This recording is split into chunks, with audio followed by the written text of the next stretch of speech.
So, hello and welcome to another Sacred Wisdom podcast. In this podcast, we are going to discuss astral projection, or some call it astral traveling, lucid dreaming. And this is a state we go into just before we go to sleep. And with astral projection, it's been known that people can actually control where their astral spirit goes to. And I am joined with the incredible Steven Denman again today to discuss this amazing subject. And welcome, Steve. And first of all, can we just introduce what astral projection is and what actually is astral traveling? But first, I'd like to say hello, Zach. I hope you're well. Hello, Steve. And okay, the concept of astral projection in we can coin it with that phrase now, but obviously it goes back many thousands of years. You can go back to Vedic India, you can go back to dynastic China, you can go back to the time, even of ancient Hyperborea in the Arctic North Polar region, and that would include obviously the vastness of northern Russia.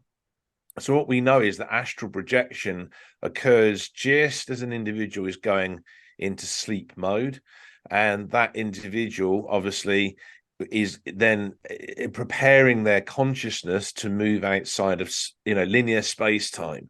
Now, in terms of the electromagnetic layering that is around the corporeal body or the physical body or the biological body of a Homo sapien or a human being, we know that there is a causal body, and then below that layer there is a mental body, and below that layer is the astral body, and then obviously the physique of the individual, their biological form.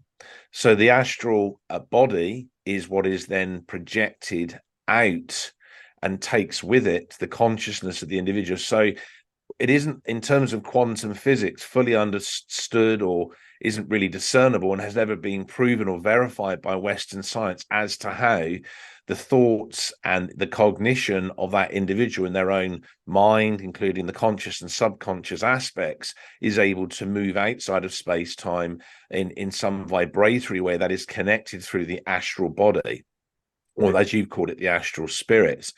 What we do know is that when this process occurs, there is some type of etheric cord that connects obviously the astral body to the physical body of the individual that is undertaking the process of astral projection or astral travel.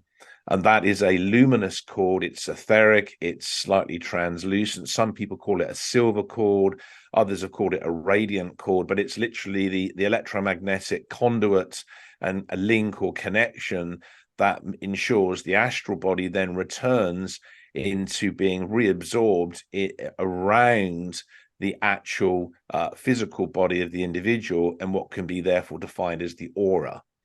So I was just going to say, Steve, with what's really interesting is how this is so sort of hidden in the public eye, but it is very well known that the CIA have actually used these techniques in what they call remote viewing.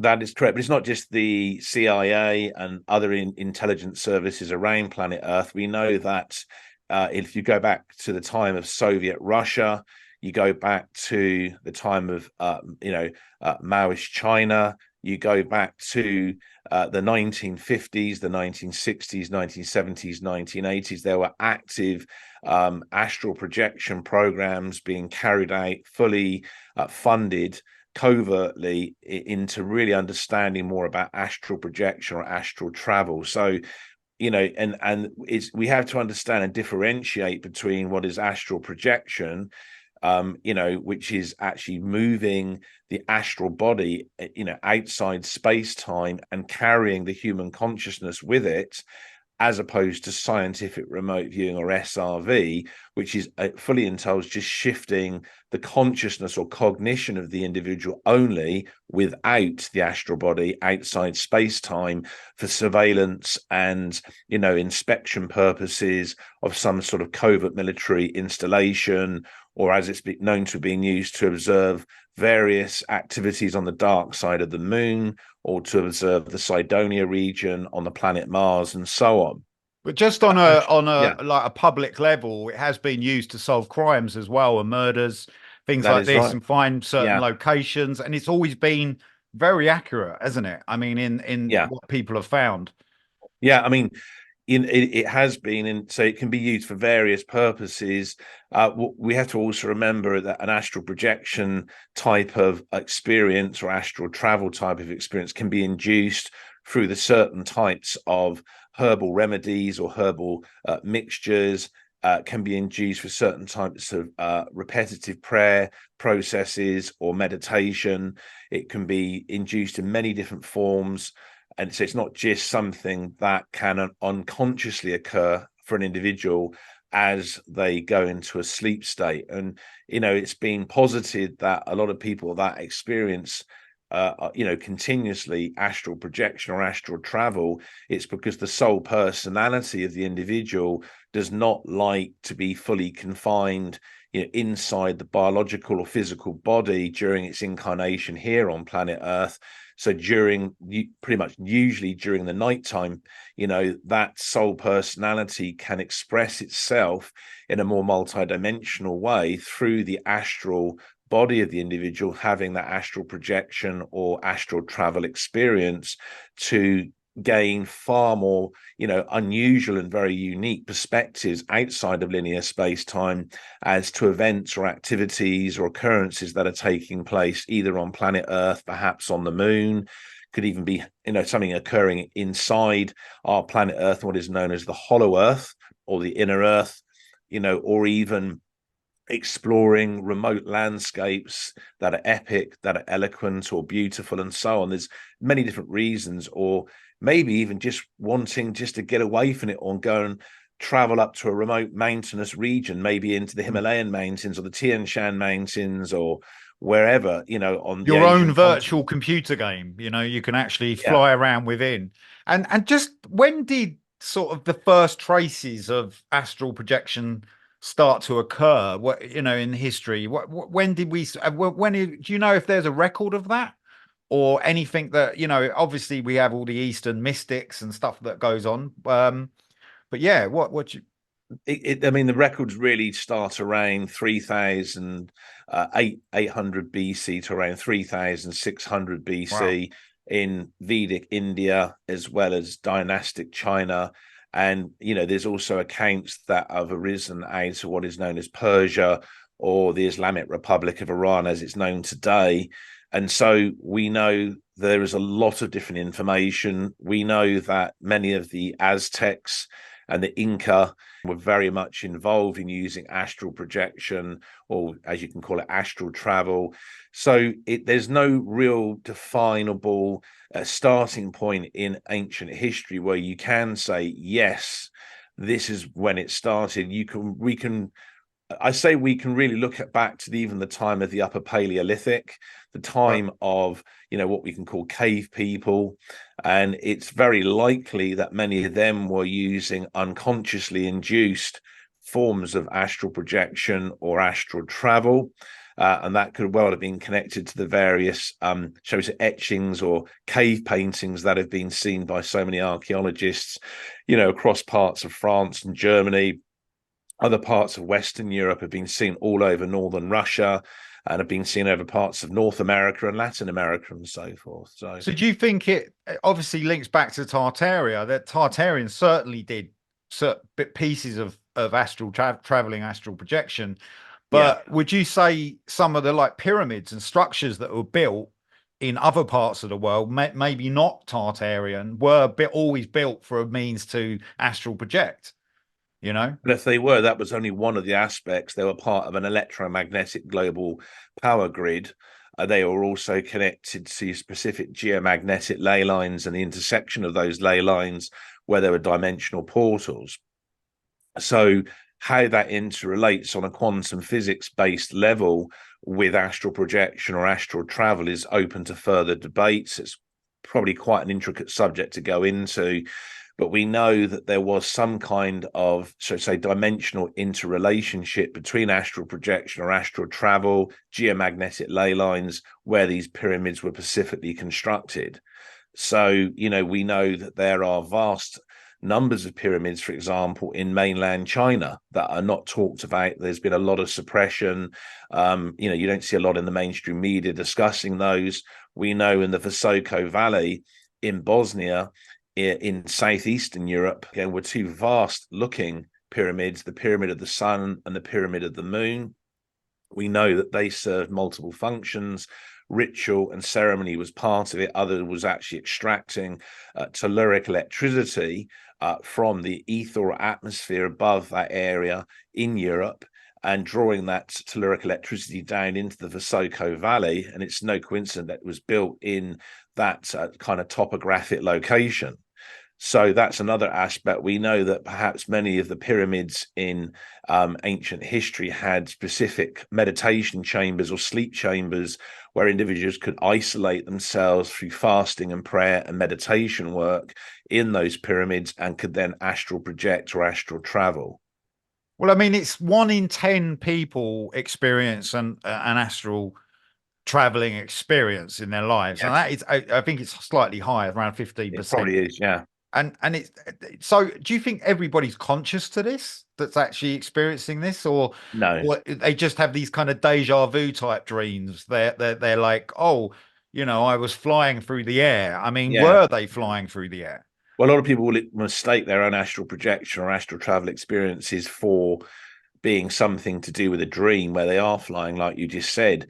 I'd say that most, if not all, of the Native American tribes, I think they were trained from an early age to fully understand the importance of astral projection or astral travel as part of their own development of their own shamanism as a form of spiritual really advancement within their own cultures, their own communities, their own societies, obviously within the United States of America, but also within Canada. So we know that some people are unconscious of their own astral projection experiences or astral travel experiences, and other human beings are far more focused on making sure they're conscious even on that process before they even go to sleep, with the specific objective of having those experiences and remembering what they perceived or observed during the astral projection or astral travel experience. Just so we can give something to the audience in the sense of how they can identify with what actual astral traveling is within themselves. How would you say differentiate between a dream and astral traveling? How would you know that you're in a dream or you're astral traveling, for example? Well, astral traveling, whilst it's going on, so the astral body of an individual, once it's left behind the overall, electromagnetic structure of the aura, so the causal body, the mental body, the biological or physical form of the individual just left resting on a bed, in a bedroom, it could be in a prayer room, a meditation room, whatever. The astral body itself, with the actual consciousness of the individual, is only going to be observing in a very realistic and a tangible sense the world around itself, that material world. So those various aspects, those features, those topographic contours, the different landscapes are there in this 3D holographic reality of the material dimension that somebody who's in their own physical body can go and observe. They can be observed obviously in a motor vehicle, a train, an airplane, or whatever. Whereas an individual who's having any kind of deep or meaningful dreams are actually experiencing an archetypal process.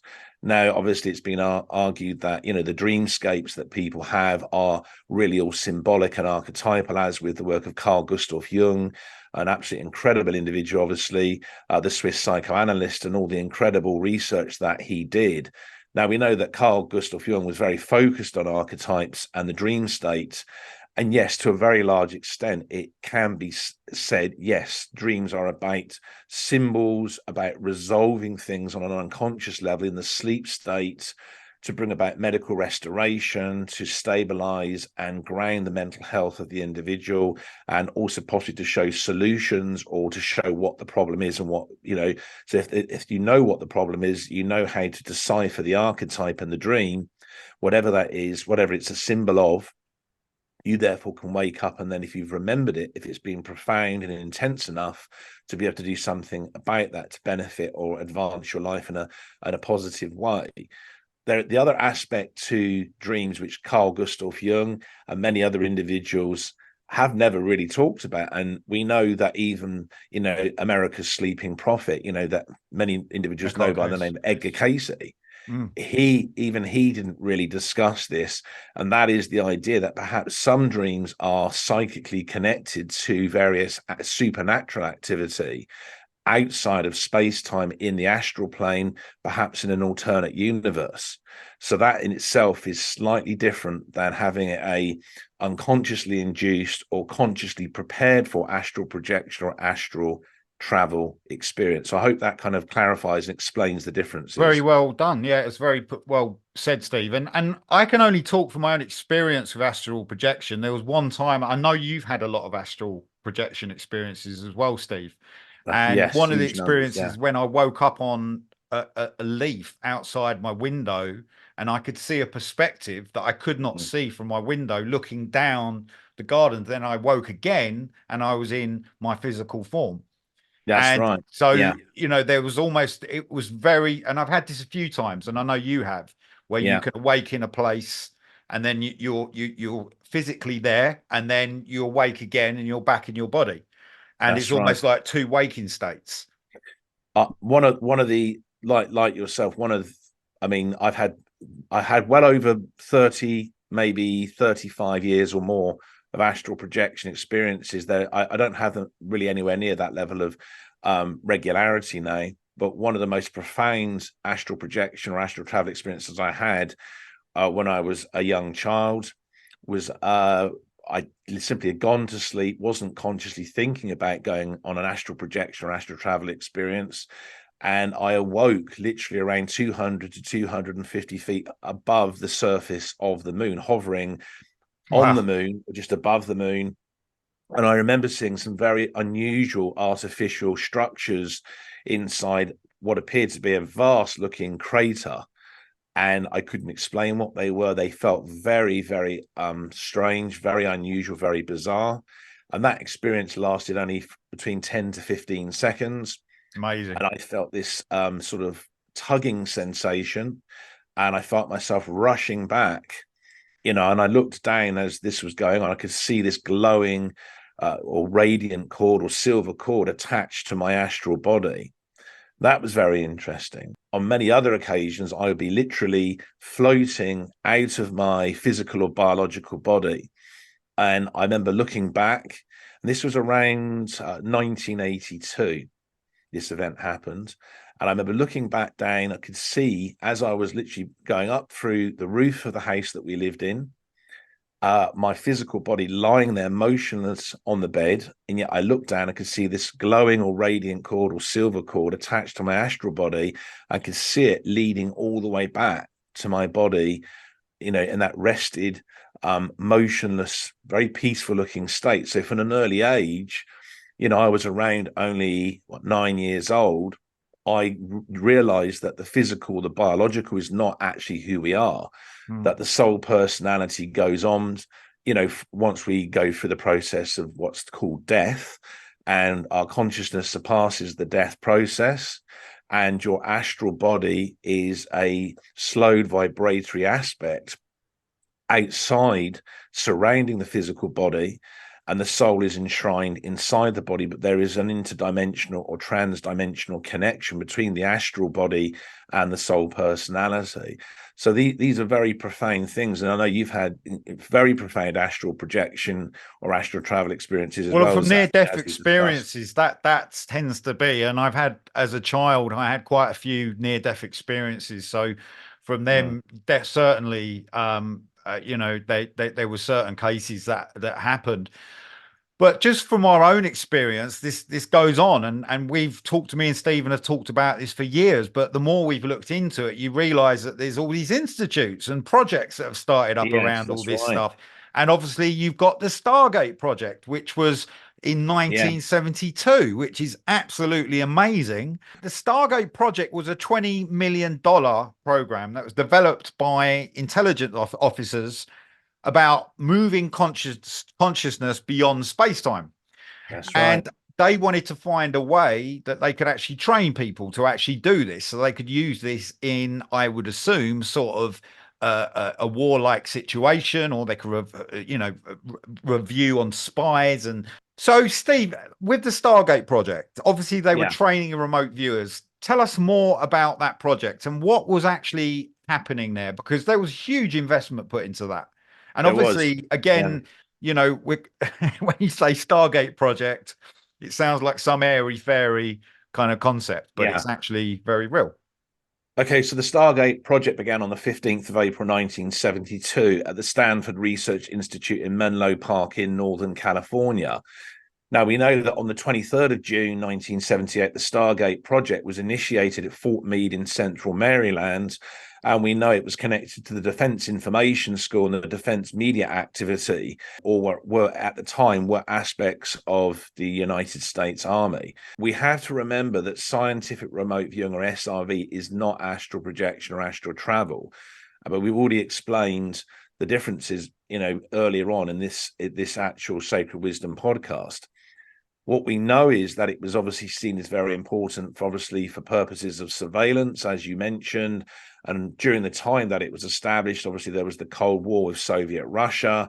You had many dissident states or countries on the planet that were seen to be posing an international security risk or a national security risk to the interests of the military-industrial complex, or the MIC.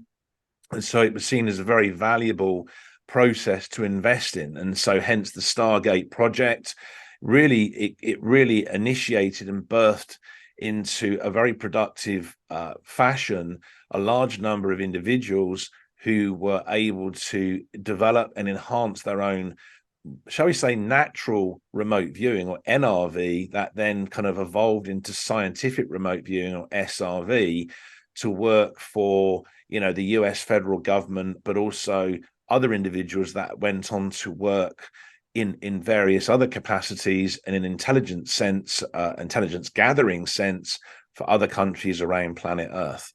But if this information has been around there for years on planet Earth, Yeah. why did it suddenly come out in the 50s and 60s? It seems to me like the Cold War was just almost like an excuse to bring it into the public domain, or not the public domain, or bring it into the human consciousness, if you like. So, because did they not do remote viewing during World War II? There were initial attempts. We've all heard of the various occultism that was being developed by people like Aleister Crowley, who was purportedly working with HM government, working to overthrow the National Socialists in Germany. What we know is that the rudimentary basis of this really came off the learning of what had gone in ancient cultures in Vedic India, dynastic China, in Persia, or what, as it's known today as the Islamic Republic of Iran, as well as amongst the Aztecs, the Inca, and so forth in Latin America. What we do know is that scientific remote viewing, as it evolved from the Stargate project, was ultimately really interested in the covert or subversive activities of various ultra-terrestrials or extraterrestrials that have had a very long-term presence here on planet Earth, and were becoming an increasing concern to the military-industrial complex, to the powers that be, or the elites and secret societies. So because many of these ultra-terrestrials or extraterrestrials, they literally resonate outside linear space-time, they're able to consciously and therefore psychically shift their own electromagnetic frequencies and vibrations. They therefore can literally vanish into nothing, or because they literally have moved outside of being observable in the visible light spectrum here on planet Earth. So that kind of covert activity was seen as very concerning. So astral projection or astral travel in that sense can be used, but it's not seen as being as practical as scientific remote viewing or SRV, where the actual individual's own causal body, mental body, astral body, and obviously their own physicality or their own physique is all completely unified, whilst they simply move their own cognition, their own conscious mind outside linear space-time in a completely regulated and controlled military-based environment. Well, that rolls on to the incredible Ingo Swan. And Yeah, what he actually amazing individual. Yeah, book that he wrote was the question of extraterrestrial and human telepathy in 1998. that's right. And he actually remote viewed the moon, didn't he? And actually found these structures within the moon. Yeah. And that's incredible stuff. So what and there has been other people verify these structures as well. There's So been many very famous individuals who've been involved in scientific remote viewing or SRV. Yes, Ingo Douglas Swan was one of the most well known. He was an absolutely incredible spiritual artist. His artwork has to be seen to be believed. It's absolutely amazing. It really conveys what an expert he was in terms of being a brilliant scientific remote viewer. And he did travel to the surface of the moon. He was actually observed by the extraterrestrials that he saw there. They actually saw his consciousness, or they psychically sensed him observing them outside of space-time on the moon. So you can see how scientific remote viewing, or SRV, as with astral projection or astral travel, is an immensely important technique, because we Homo sapiens, or human beings, tend to have a DNA and genetic encoding structure that unfortunately is a much slower vibratory phenomena than most ultra terrestrials or extraterrestrials that are resonating at a much faster rate than we are. yeah, So we can kind other of people, stretched out in this reality. yeah, that's right. So you've got people like Russell Targ, you've got individuals like Harold Ernest Puthoff, and many others, that have really exemplified how brilliant scientific remote viewing, or SRV, can be, and how beneficial it is to, for governmental purposes, for military usage, and so forth. So absolutely, it's a very important subject, just as important as refining and developing advanced techniques when it comes to using astral projection or astral travel. And just relating it back to Great Tartaria, like that was a key integral part to their civilization, wasn't it? The astral It was, traveling yeah. aspect. And Astral projection or astral travel in Great Tartaria, northern Russia, as with all its colonies, it do you was feel seen as that was immensely the kind important. of a big reason again why that was almost erased, that part of history, Yeah, is that it was so connected to them kind of elements of our spiritual self? that is right. Yeah, because they were focused all the time on maintaining a beautiful resonance with the Christ consciousness, and building oneness within their own communities, their societies. And they used astral projection or astral travel, which isn't fully understood, but it's known there was a connection between such, shall we say, dimensional processes and their love and adoration for the Christ consciousness in Great Tatar in northern Russia and its colonies all around planet Earth. So, we can visualize that if you look at the Kola Peninsula and the Murmansk Oblast of northwestern Russia, the Yamal-Nenets Autonomous Okrug of north-central Russia, where the polar Urals and the northern Urals are, right the way across the Kamchatka Peninsula and the Russian far east of Siberia, this vast landmass of northern Russia with all the towns and cities of Great Tartaria. You can imagine literally millions of inhabitants were using astral projection or astral travel. They were using it as a basis for their own spiritual relationship, to develop their own understanding of the Christ consciousness outside of linear space-time. So that in itself is very profound. Now, do you think the frequency of where we are when we astral project and the realm we go into, do you feel that that is actually connected to the paranormal ghosts? Yeah, But because you're entering you're entering, shall we say, etheric locations in the astral plane that are much more shall we say, attuned with the frequencies and vibrations of spirits or entities or ghosts, and also various supernatural life forms that have come to be known as, elves and dwarves and so forth. So that's absolutely the case, and it is also highly likely there'll be a visible connection between such life forms and the astral body during the process of astral projection or astral travel of that individual. interesting. And you just made me think of a story. I met a shaman once who did ayahuasca ceremonies, and he said that the shamans in South America get quite competitive about these ceremonies now because of the Western kind of influence, Western people going into South America. And he said that the shamans would sometimes fight within the astral plane. And this was very surreal to me. It's the Yeah. first time I heard of it.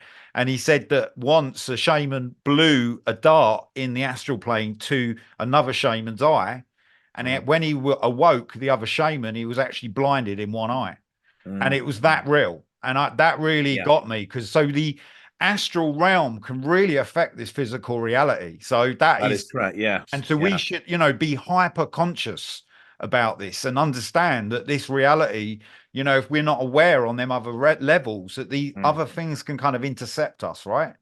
Yeah, I mean, everything that we define as the 3D holographic reality of this material dimension is really superseded and ultimately controlled by what is in the 4D holographic reality of the astral plane. That encompasses the different types of astral universes, all the various subspace realities that are interlinked and interrelated through that entire vast, almost boundless expanse outside of space-time. The one individual that set up an institute called the Monroe Institute, his name was Robert Monroe, and he set that up in 1985, didn't he? And this was an actual training unit where people can actually train to remote view. And Robert Monroe's done some incredible books, everybody. So if anybody wants to read that, Journeys Out of the Body's incredible book that he's written, and actually gives you techniques on how to astral travel. That's So right. what about this Monroe Institute? Is this still going, this Monroe Institute? It is, yeah. It was. I mean, it was a Monroe Institute, as you mentioned. It was established on the 14th of October, 1985. It's really about enhancing individuals' usage of scientific remote viewing, or SRV. He as an individual himself, outside of the development of the Monroe Institute, had experienced large numbers of out-of-body experiences, or OBEs, and we know that this was the major driving force or impulse for Robert Monroe to actually develop the Monroe Institute. So, yeah, it's become an internationally renowned organization. It's very famous. They've produced a huge amount of material that people can use to enhance their own, astral projection or astral travel experiences, as well as scientific remote viewing or SRV techniques. So it's very interesting. I've done a lot of research into the excellent work of Robert Monroe and obviously the Monroe Institute, and it is very credible indeed. And would you say it's to do with the breathing? So to get into these states, that's Yeah. what I'm aware of with astral projection, is that it's just like the breathing has to slow right down, and you have to get into a circular type breathing within yourself.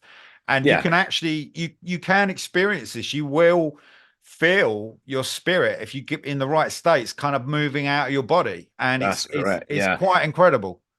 I think we had to, the fact using breathing techniques, which are obviously used in prayer work and meditation work, in religions such as Hinduism and Buddhism, which help to induce those, shall we say, those experiences we can define as astral projection or astral travel, is interesting to note. So it's just a sort of a contemporary modern age version of those much older techniques that have been used for thousands of years on planet Earth.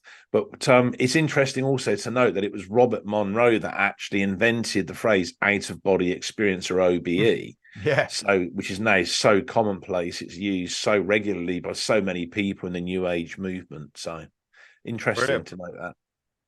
Well, look, everybody, thank you so much, Steve. That's been incredible. That's just giving you all a little insight into astral projection. And we'll probably do some more on this as well, and show some techniques and different ideas where you can kind of encompass it more as well. Also to note, this is a chapter within our book, Mysterious Realities, that Stephen and I wrote. And this is available on Amazon in paperback and ebook in digital form. Well, look, thank you, Stephen. It's been absolutely incredible as always. And my mind is constantly open when we chat. So thank you, my brother. And it's bye from me. And it's goodbye from me.